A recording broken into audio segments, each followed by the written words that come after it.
రఘువీరారెడ్డి మాట్లాడుతున్నారు ఎన్టీవీతో. ఇక ప్రత్యేక హోదా మీద ప్రైవేట్ బిల్ ఓటింగ్ కు రాకుండానే సోమవారానికి వాయిదా పడింది. దీనిపై కేవీపీ ఏమంటున్నారో చూద్దాం. కేవీపీతో మా ప్రతినిధి భాస్కర్ ఫేస్ టు ఫేస్. అనుకున్నట్లుగానే రాజ్యసభలో ఈరోజు కూడా కేవీపీ రామచంద్రరావు ప్రవేశపెట్టినటువంటి ప్రైవేటు మెంబర్ బిల్లు ఆంధ్రప్రదేశ్ ప్రత్యేక హోదాకు సంబంధించినటువంటి అంశం ఓటింగ్కు నోచుకోకుండానే వాయిదా పడింది. అసలు ఈరోజు రాజ్యసభలో ఎటువంటి పరిణామాలు చేసుకున్నాయి? ఓటింగ్ జరుగుతున్నంతగా విస్తృత స్థాయిలో ప్రచారం జరిగి ఒక దిశలో ఖచ్చితంగా ఓటింగ్ జరుగుతుంది, కాంగ్రెస్ పార్టీ ఈ మేరకు ఓటింగ్లో గెలుస్తుంది అనుకున్నంతలోనే అధికార భారతీయ జనతా పార్టీ వ్యూహాత్మకంగా ఓటింగ్ను అడ్డుకుందా, లేకపోతే కాంగ్రెస్ పార్టీ అధికార పార్టీ వ్యూహాలని కనిపెట్టలేకపోయిందా? ఈ అంశాలను మనతో మాట్లాడేందుకు ఎవరైతే రాజ్యసభలో ప్రైవేటు మెంబర్ బిల్లు ప్రవేశపెట్టారో కేవీపీ రామచంద్రరావు, ఆయన మనతో ఉన్నారు. రామచంద్రరావు, చెప్పండి, కాంగ్రెస్ పార్టీ తీసుకొచ్చినటువంటి ప్రైవేటు మెంబర్ బిల్ ఓటింగ్ దాకా వచ్చి ఆగిపోవడానికి గల కారణం ఏంటి? ఏముందండి, ఈవేళ ప్రత్యక్ష ప్రసారంలో మీరు అందరూ చూశారు, ఇందులో రహస్యం ఏమీ లేదు.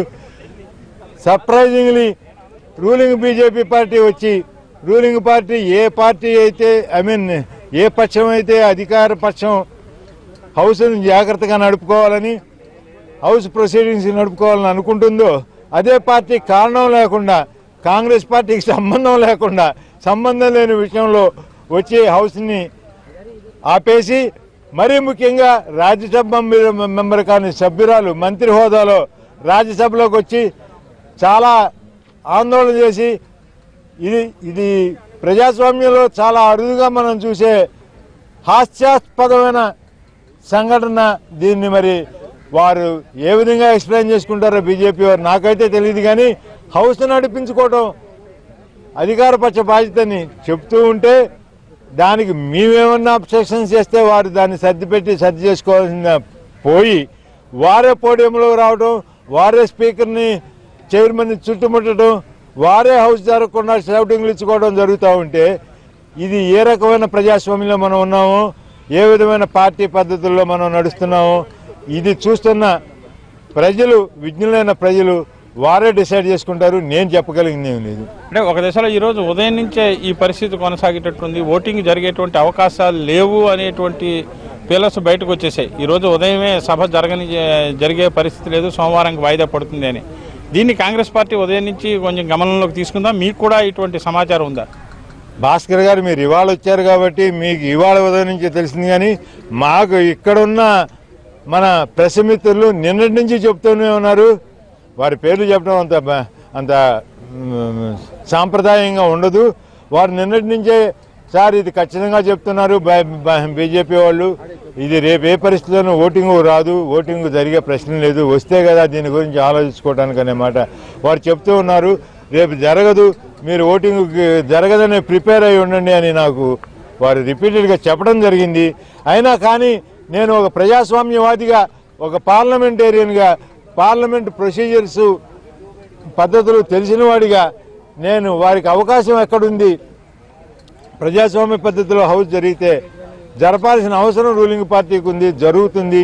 ఇది ఖచ్చితంగా బిల్లు వస్తుంది, బిల్లు పాస్ అవుతుంది అని నేను ఎవరన్నీ చెప్పినా మధ్యాహ్నం 2:30 వరకు నేను వాటిని నమ్మలేదు. కానీ దాని తర్వాత వారు చెప్పినయే వాస్తవమని దురదృష్టం కొద్దీ. అంటే అధికార పార్టీ ఎందుకని ఈ బిల్లుని ఆమోదానికి నోచుకోకుండా చేస్తోందని అనుకుంటారు? ఏ అంశాన్ని ప్రధానంగా దృష్టిలో పెట్టుకుని ఈ విధంగా ప్రవర్తిస్తోంది అనేటువంటి మీకున్న రాజకీయ అనుభవం దృష్ట్యా చెప్పండి. నేను ఒక్కటే మాట చెప్పగలను, ఆంధ్ర ప్రజల దురదృష్టం నుంచి వారు ఇంకా బయటపడలేదు. వారిని ఇంకా దురదృష్టకరమైన రోజులు ఇంకా వారిని వెంటాడుతూనే ఉన్నాయి. అందుకంటే నాకేమీ కారణం కనపట్లేదు. ఆంధ్ర ప్రజల మీద బీజేపీకి ఇంత క్రోధం ఎందుకో, వారు ఎందుకని ఆంధ్ర ప్రజల్ని ఈ విధంగా ఇటువంటి కష్టాలకు గురి చేస్తున్నారో నాకైతే ఊహకు అందట్లేదు. మరి ఇది మీరు వారిని అడిగితే బాగుంటుంది. ఇది ఒకటోసారి కాదు, రెండోసారి కాదు, ఇది మూడోసారి ఈ విధంగా ఈ బిల్లు పోస్ట్పోన్ చేయడం వివిధ కారణాలతో డిస్కషన్ అయ్యి ఓటింగ్ వచ్చి మూడోసారి ఇది ఇట్లా జరగడం జరిగింది. ఆంధ్ర రాష్ట్ర ప్రజలకి ఈ దురదృష్టకరమైన పరిస్థితులకు రావడంలో ప్రధాన ముద్ద ఎవరన్నా ఉంటే మొట్టమొదటి కాంగ్రెస్ పార్టీ అనేటువంటిదే తెలుగుదేశం పార్టీ ఈరోజు ఉదయం నుంచి సీఎం రమేష్ గారు కానీ, కేంద్ర మంత్రి సుజనా చౌదరి గారు కానీ, ఇతర నాయకులు కానీ చెప్తున్నది. దాన్ని ఏ విధంగా మీరు తోసిపుచ్చగలుగుతారు? ఇంతకంటే అన్యాయమైన ఆరోపణ ఏ విధంగానూ ఉండటానికి అవకాశం లేదండి. కాంగ్రెస్ పార్టీ ఇచ్చిన హామీలు, కాంగ్రెస్ పార్టీ చేసిన చట్టాలు, ప్రధాని మన్మోహన్ సింగ్ గారు ఇచ్చిన స్పెషల్ కేటగిరీ స్టేటస్, వారు పార్లమెంట్లో ఇచ్చిన హామీలు, తర్వాత చట్ట రూపంలో గెజెట్గా వారు ప్రవేశపెట్టిన చట్టాలని కేవలం వాటిల్ని అమలు చేయమనే కాంగ్రెస్ పార్టీ అడుగుతుందండి. ఇవన్నీ ఆ రోజున కూడా కాంగ్రెస్ పార్టీ ఫ్లోర్లో ఇచ్చినప్పుడు ఇందులో కామా పులి స్టాపులతో సహా అన్ని బీజేపీ వారితో సంప్రదించి బీజేపీ వారి అంగీకారం తెలిపిన తర్వాత బీజేపీ వారితో విశదంగా చర్చించి దాని తర్వాతే అది పెట్టడం జరిగిందండి. ఆ రోజున బీజేపీ వారు అనేక రకమైన అమెండ్మెంట్స్ ఇచ్చారు హౌస్లో. దాని తర్వాత వారు గవర్నమెంట్ ఇచ్చిన సమాధానంతో మేము సంతృప్తి చెందామని వారు అన్ని అమెండ్మెంట్స్ని విత్డ్రా చేసుకున్న తర్వాతే ఈ బిల్లు పాస్ అవడం అయిందండి. దీంట్లో ఎవరిదైనా ఏమన్నా ఉంటే ఆ రోజు బిల్లు పాస్ చేయడంలో కాంగ్రెస్ పార్టీకి ఎంత బాధ్యత ఉందో బీజేపీకి అంత బాధ్యత ఉందండి. కాంగ్రెస్ పార్టీ బీజేపీ యొక్క సహకారం లేకుండా, బీజేపీ యొక్క పార్టిసిపేషన్ లేకుండా, బీజేపీ యొక్క పూర్తి మద్దతు లేకుండా ఆ రోజున కాంగ్రెస్కి సంఖ్యాబలం లేదండి ఇది చేయడానికి. ప్రతి కామా పులి స్టాపులతో సహా బీజేపీ వాళ్ళతో సంప్రదించి కాదండి, బీజేపీ వాళ్ళ డిక్టేషన్స్ ప్రకారం ఆ రోజున బిల్లును రూపొందించబడింది. అయితే కాంగ్రెస్ పార్టీ ఇంత చేసి ఆ రోజే పూర్తి స్థాయిలో దీన్ని చట్ట రూపంలో కంటే ప్రధానమంత్రి ప్రకటన కంటే ముందే లోక్సభలోనే దీన్ని ఒక చట్టంలోకి పొందుపరిచే విధంగా చేసుంటే ఈరోజు ఇటువంటి పరిస్థితులు ఉత్పన్నం కావేమో అన్నది.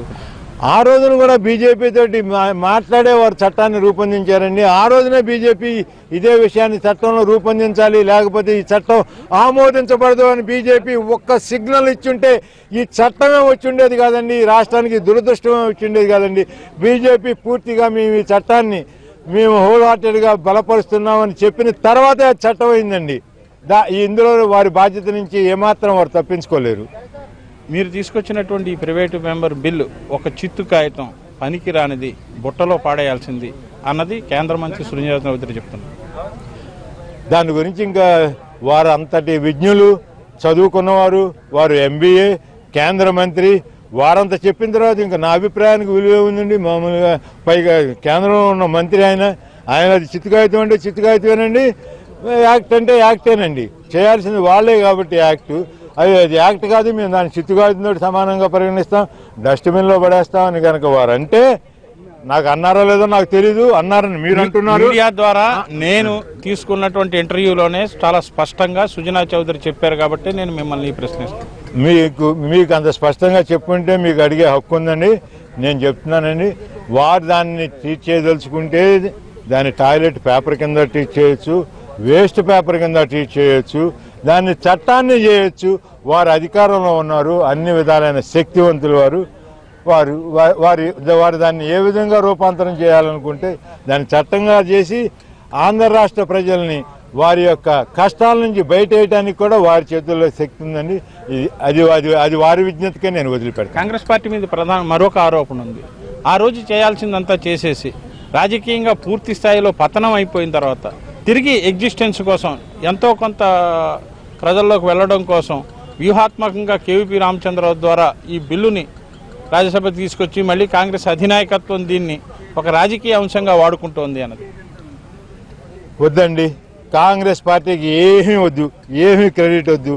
మేము అసలు దీని గురించి ఈవేళ ఈ క్షణం నుంచి నేను ఏదో కాళ్ళు పట్టుకొని గడ్డాలు పెట్టుకొని మా రాష్ట్ర నాయకత్వాన్ని, మా కేంద్ర నాయకత్వాన్ని, వారితో నాకున్న గుడ్ విల్ అంతా ఉపయోగించుకొని ఏదో ఒక విధంగా దీన్ని మేము ఆప్ చేసేస్తాం. ఒక్క మాట కూడా మాట్లాడడం. చౌదరి గారిని, వారి యొక్క తెలుగుదేశం పార్టీని, వారి మిత్రపక్షమై వారి కోయలేషన్ గవర్నమెంట్లో ఉన్న ఎన్డీఏ ప్రభుత్వ పక్షాలని, బీజేపీని వారిని అంగీకరింపజేసి వీటిని చట్టంగా తీసుకొస్తున్నాము, మేము చట్టంగా తీసుకొస్తున్నాము, కాంగ్రెస్ వాళ్ళు నోరు మూసుకొని కూర్చోండి, ఇదిగో 6 నెలల్లో ఇది చట్టం అవుతుంది అని వారిని చెప్పమానండి. మేము సంతోషంగా వారికి ఈ బాధ్యతలు వారు తీసుకుంటే వారికి ఒక శాల్యూట్ కొట్టి 6 నెలల్లో వారు దీన్ని చట్టంగా తీసుకొని వచ్చి ప్రత్యేక హోదా అనే చట్టాన్ని వారు 6 నెలల్లో తీసుకొని వచ్చి చట్టంలో ఉన్న అన్ని అంశాలని వారు 6 నెలల్లో అమలు చేయగలిగితే వారికి శాల్యూట్ చేస్తూ మేము ఈ క్షణం నుంచే వారు అటువంటి హామీ కనుక ఇస్తే వారి మిత్రపక్షాలతోటి బీజేపీతోటి ఎన్డీఏ పక్షాలతోటి కనుక మాకు వారు విప్పించగలిగితే మాకు అంతకంటే సంతోషం ఏం లేదండి. మేమందరం హ్యాపీగా మామూలుగా వారికి పూర్తి సహకారం ఇస్తే వారు ఏమి రమ్మని వారు ఏది చేయమంటే అది చేయడానికి సిద్ధంగా. బిల్లు తీసుకొచ్చిన వ్యక్తిగా గడిచిన 3 సెషన్ల నుంచి జరుగుతున్న పరిణామాలను మీరు పూర్తి స్థాయిలో నిశ్చితంగా గమనించారు. ఈ బిల్లు ఆమోదం పొందుతుందా రాజ్యసభది? వచ్చే 5వ తారీఖునైనా లేదంటే ఆ తర్వాత అయినా ఖచ్చితంగా పరిస్థితి ఉంటుంది అనుకుంటున్నారా? ఖచ్చితంగా బిల్లు ఆమోదం పొంది తీరుతుందండి. ఈవేళ హౌస్లో ఉన్న మాకు ఇచ్చిన మద్దతు ఇచ్చిన పార్టీలని మీరు చూస్తే బీజేపీ తప్ప దాదాపు అన్ని పార్టీలు ఏకకంఠంతో మాకు మద్దతు ఇవ్వడం జరిగింది. ఈవేళ ఏ పరిస్థితుల్లోనూ 2/3 నుంచి 3/4 మెజారిటీతోటి బిల్లు ఖచ్చితంగా ఈవేళ కలిసి ఉండేది. ఆ పరిస్థితులు కూడా మా దురదృష్టం కొద్దీ ఎటువంటి ఇది చేయడానికి ఇదవుతుందేమో. నేను మరొక్కసారి చెప్తున్నాను, టీడీపీ మిత్రపక్షాలైన బీజేపీ ఎన్డీఏ పక్షాలు 6 నిర్దిష్టమైన కాల పరిమితిలో మేము మీకు స్పెషల్ కేటగిరీ స్టేటస్ ఇస్తాం, మేము మీకు స్పెషల్ కేటగిరీ స్టేటస్ తోటి పాటు రాయలసీమ జిల్లాలు ఉత్తరాంధ్ర జిల్లాలని బుందేల్ఖండ్ కేబీకే మోడల్లో డెవలప్ చేస్తాం. పోలవరం జాతీయ ప్రాజెక్టుని 2018 లోపల పూర్తి చేస్తాం. ఎడ్యుకేషనల్ ఇన్స్టిట్యూషన్స్ అన్ని చేస్తాం. తర్వాత హైకోర్టుని తీసుకొస్తాం, రాజధానిని అభివృద్ధి చేస్తాం అని చట్టంలో పెట్టి వాటిని ఇంప్లిమెంటేషన్ 6 నెలల్లో చేస్తామని వారిని హామీ ఇవ్వనండి. మేమందరం శుభ్రంగా వారు చెప్పిన చోట చెప్పిన పనులు చేస్తూ కూర్చుంటాం. రాజ్యసభలో ఒకవేళ మీరు అన్నట్లుగానే అన్ని రాజకీయ పార్టీలు మద్దతు మీకుంది, ఎన్నడూ లేనంతగా 2/3 మెజారిటీ వస్తుంది అన్నట్లుగా ఇందాక మీరు చెప్తూ ఉన్నారు. రాజ్యసభలో ఈ బిల్లుకి ఆమోదం పొందినట్లయితే నిజంగానే చట్టం అయిపోతుందా? లోక్సభలో మీకు అంత మెజారిటీ లేనటువంటి పరిస్థితి ఉన్న నేపథ్యంలో మీ యొక్క బిల్లు ఏమవుతుంది? ఎందుకు వారు టేకప్ చేస్తా ఉంటున్నారు కదండి.